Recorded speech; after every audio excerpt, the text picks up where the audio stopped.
Hey, it's Paul, that bourbon guy, down here in my whiskey warehouse. Let's find a bottle.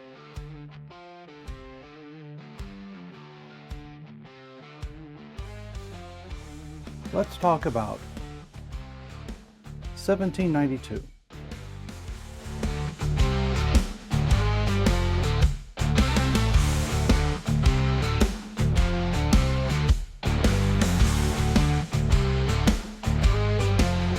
So I'm down here in my whiskey warehouse. I want to give you the story of 1792, what I consider to be one of the most underrated product lines in the bourbon market today.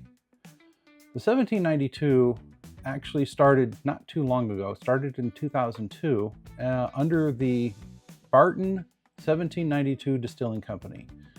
They're actually one of the oldest distilling companies that's in Bardstown. Started back in the like the 1890s or 1870s, somewhere around there. So they released this, and it was released under the original title of Ridgewood Reserve 1792. The 1792 relates to the year Kentucky became a state in the United States. So that was fine. They were doing that, but 2 years later, Brown-Forman decided to sue Barton because they thought that the original name would confuse customers from another well-known product, Woodford Reserve. And in doing so, Brown-Forman actually won the lawsuit against Barton. So Barton had to change the name 2 years later. So in 2004, the product line now became 1792 Ridgemont Reserve. Get rid of the wood, you're fine. Apparently that's all you need. So it became that way and stayed that way until eventually Sazerac bought out the Barton 1792 distillery and the 1792 product line, along with a few other things. So when Sazerac bought them out, and this was, I believe, in 2009 or so, maybe 2006, I think that's the right one. I'll put the year up there. So once Sazerac bought them, they basically simplified everything. They improved the formula of the bourbon itself, but then they simplified the name to just simply 1792. Get rid of the Ridgemont, get rid of the reserves and everything else, just 1792. This was targeted to be a premium bourbon line, to something that would go against the thing, something like your Wild Turkey 101, Eagle Rare, stuff like in that lineup. But these guys are coming in, actually, if you think about it, on MSRP pricing, they're right on point. These are all low budgeted bottles. Even Wild Turkey was a premium at a low budget, MSRP. We're not talking secondary pricing or some of the other liquor stores that has their own pricing. It's quality bourbon, something that is available at a reasonable price. We'll get into that in a little bit. But wanted to at least introduce you to the product line. Now, this is not the entire product line. I got most of it here. But basically, we start off with the small batch. Small batch, that's like really a great budget, low proof. Now, when I say low proof, we're talking 93.7 proof to be exact. Originally, these came out as 8-year age-stated bourbons, but in 2013 the age was dropped. Now that was at a time when all of a sudden the bourbon boom took off. There was this growing demand for people wanting more bourbon on the markets and buying more of them.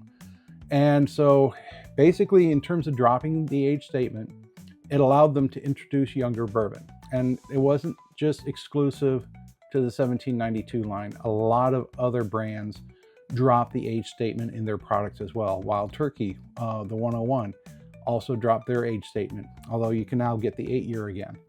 So I'm led to believe that this is basically now a blending of 7- and 8-year bourbons that is now available in the 1792 lineup. It is a rye-based mash bill. So rye being the secondary dominant grain. Not a very high percentage, but it is a decent amount that's in there. And that leads up to an incredible lineup. So We have the small batch. Got a sample here. We'll get into some tasting notes in a bit.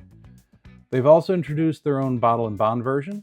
So again, minimum 4 years, 100 proof, distilled and put into the barrel within a single season.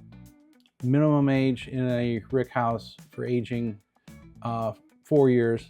Only can add water to it, can't do anything else to it. Got that. Then from there, they also happen to have a foolproof version. So this is the entry point, the entry proof. When after it goes through the distillation program, as it's ready to go into the barrels, the entry proof, which is known as foolproof, coming in at 125 proof. So I got a glass of that there. We'll get into that as well. They also have it in single barrels. So in this case, this happens to be a state pick from North Carolina, and this is coming in at 98.6 proof. So kind of a fun little note, but if you want to experience just a single barrel that eventually blends into some of the other product lines, you can go after one of those. Here I have ourselves a 12-year. I also happen to have a sample of that. So this is their only age-stated bottle that they have nowadays, and this is coming in at 96.6 proof as well. So these aren't incredibly high proofs. The only high proof that they have is the foolproof. The one bottle there's two bottles I don't have in their current lineup. So they do happen to have a high rye bourbon. So it is a rye-based bourbon, but they do happen to have a particular bottle that is even a higher percentage of rye in the mash bill. Don't have that one. There is some other finished bottles that came out. So I do happen to have here what came out last summer, which is the cognac finish, which is nice, 95 proof. That is a great light summer drink. Getting grape off of that one, which is nice. I don't have the port. The port is one that came out, I think, in 2016 or 2018. It blew everyone's minds away. If you find it on secondary prices, the secondary value on that is astronomical. So that was kind of a one and done. There was also some what they called the extended cask finish series. I think it was like a rum cask finish, Pinot Noir, and I think a Merlot. That came out also last year. Didn't get a hold of any of those. But another one that they have here, which is not finished, is sweet wheat. So in this case, this is going for a pure wheated mash bill compared to the rest, which is all of your rye-based mash bill. So the secondary dominant grain in this is wheat versus the rye. Again, the value on these are terrific. None of these that I have here in front of me is over 55 bucks. It's always below that. So you're going to get a lot for your money with anything that you get from 1792. And that's kind of why I think there is a great value in getting this. Now, it's not all of these are readily available wherever you go. I am seeing the small batch more and more available these days, not only in Ohio, but in stores in surrounding states as well. Occasionally, I'm starting to see more of the bottle and bond, and maybe a rare occasional sweet wheat. These, well, the cognac was only a special summer release that was limited. That's pretty much gone. The single barrel and the foolproof, those do come out, but those are considered to be allocated. But if you do get your hands on those, it's worth picking up as well. That's the product line. That's the brief history of 1792. Let's get into some of the tasting notes. So we'll start off again with the small batch. Cheers.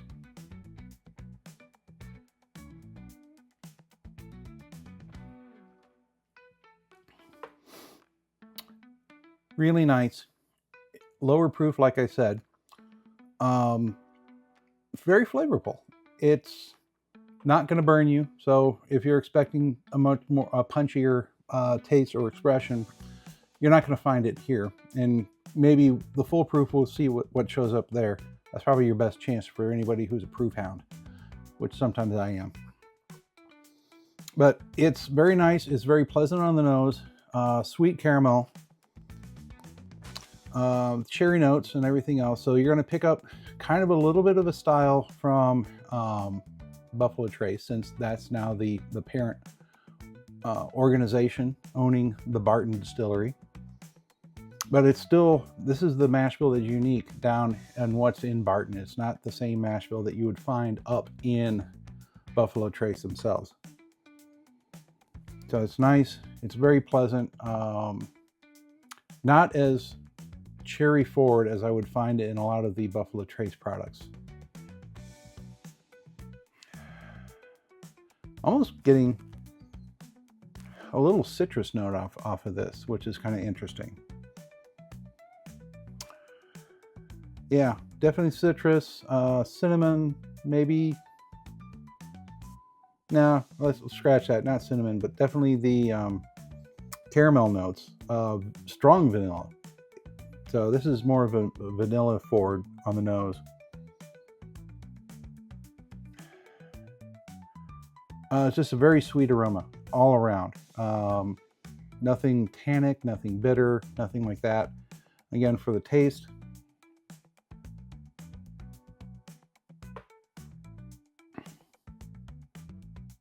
it's just sweet from the very beginning to the tail end. Maybe a little bit of a bitter tannic note on the tail finish. Decent mouthfeel in terms of viscosity. It coats the mouth. It's good texture. It's not thin. It's, again, that vanilla note, caramel is basically the two dominant notes out of the whole thing. And it's going to just coat you all the way through. I'm maybe getting a little bit of a peppery note on the back of the palate, back outside edges of the palate. It's probably where I'm going to pick up maybe a little bit of some sort of an allspice. But it's barely there. It's barely there. This is nice. It's pleasant. This is a great go-to. It's in good, if you're going in for like a night of drinking or something like that, this is not bad for a warm-up as well. Just to wake up the palate, introduce, get ready for whatever you're doing for the night. Or if you just want to sit back and be lazy, or not be lazy, but at least sit back and enjoy just a drink without thinking about much. Or maybe just something to complement some food that you have. This is not bad. Could probably even be a good summer drink as well. Throw it over a giant block of ice if you need to for a hot day. Not bad. Although if you're going to go hot day on a summer day, I definitely go with the cognac finish. That one's really good. I like that one a lot. Okay, so that is small batch. Let's see what happens when we go foolproof. So again, now we're going in from below 93 to 125. So I should expect more off of this.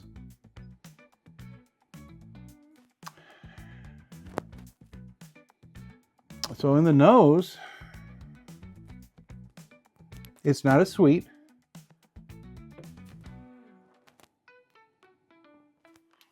But all the same notes are still there. It's interesting. It's just kind of hanging around with the caramel, the vanillas. Maybe I'm getting a little more, some nutmeg thrown into this as well.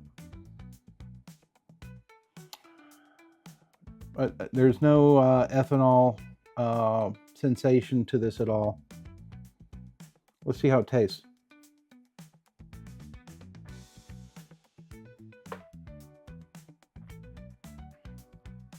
Okay, so this one basically, whereas the small batch was more vanilla forward, this is definitely more caramel forward.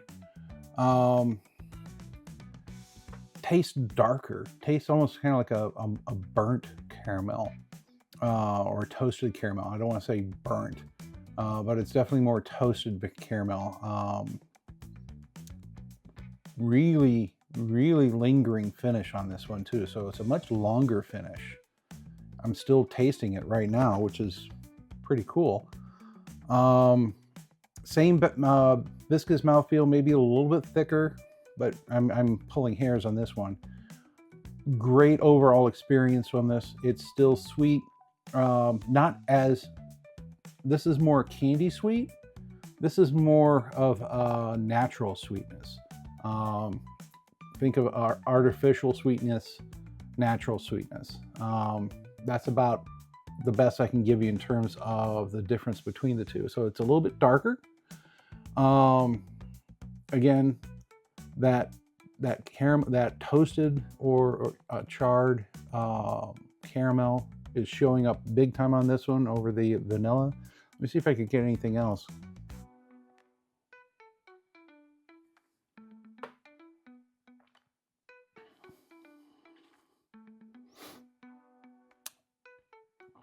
No, it's essentially, it's everything that's in the small batch amped up. I am getting more of that baking allspice in the finish, especially in that Kentucky hug that's going down the throat. Much longer lingering finish. I like that. I like the finish on this one much better. It doesn't taste the proof that it is, which is kind of interesting. Makes me think it's more closer to a bottle and bond with 100 proof, or maybe 110, not the 125. So this drink's easy, dangerously easy. So yeah, that's pretty cool. I like that. So foolproof, that's that. The other one pour I have here happens to be the 12 year, so it's their only age stated left that they offer. Now in this one, I am picking up some of that, the tannins, the extra age and extra oakiness. That is definitely showing up in the nose. The caramels are still there. Maybe some of the vanillas are there as well, but it's the tannins are now popping up and being made itself known.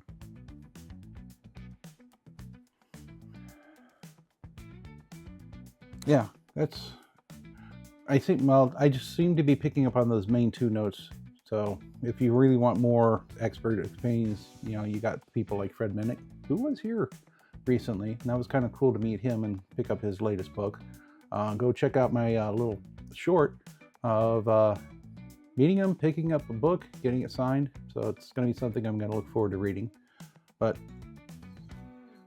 yeah, it's definitely, that oakiness is present in the nose. Let's see what the taste is like.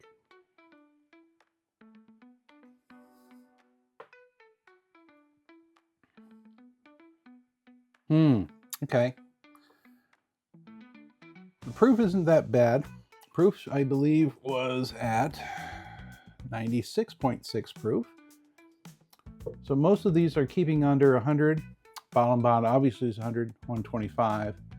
I believe the rest are all just below 100. And that seems to be the sweet spot. And I think what they're doing is they're finding exactly where this shines the best. And that's why they're keeping them all within that 93 to 98 range for the most part. So the 12 year, that tannic note that I'm getting in the nose, it's present in the taste itself. It's a little sweetness on the very tip of the tongue as it enters into the mouth. The caramel is there. The oaky, the sweet oak. I don't want to say like a really dark charred oak or anything like that. It's more of a sweet oak that is showing up in the notes and everything else. The allspice, peppery notes on the back of the palate and the finish and everything else. I'm still getting that little nice warm Kentucky hug. And that's present with pretty much all of this. This is pretty nice. Let me get another taste of this.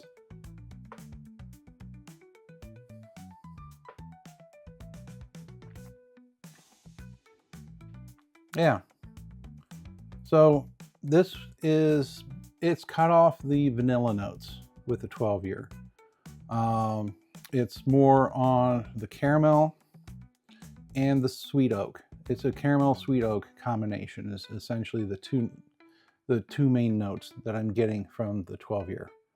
So that's interesting. Tell you what, I will make another video for another time I do happen to have a couple other 12 years. Maybe we can do a side-by-side comparison. So I've got obviously the 1792 12 year. I got a Weller 12 year. I also happen to have a Wild Turkey 12 year.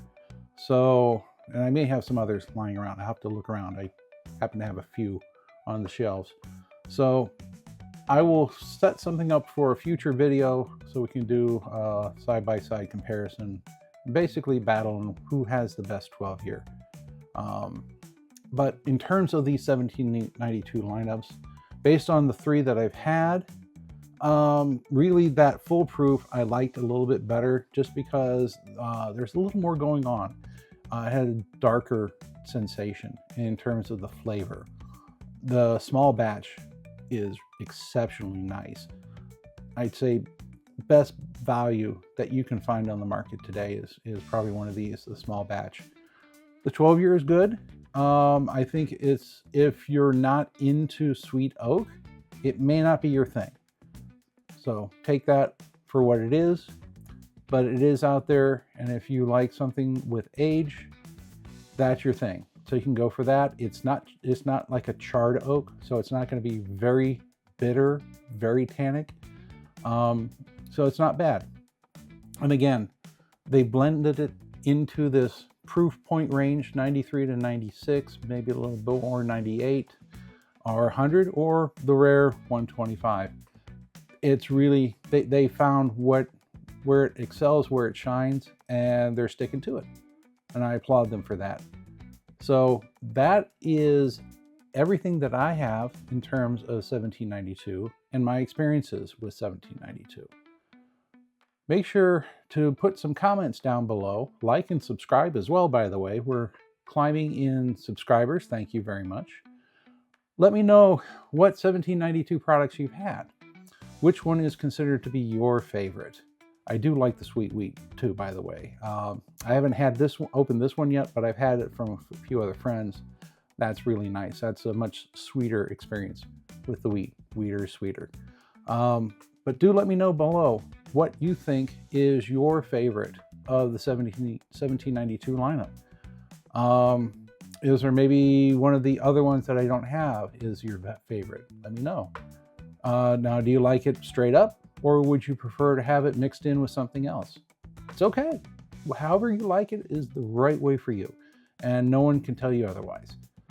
So until next time, when anyone asks, tell them you heard it from that Bourbon Guy.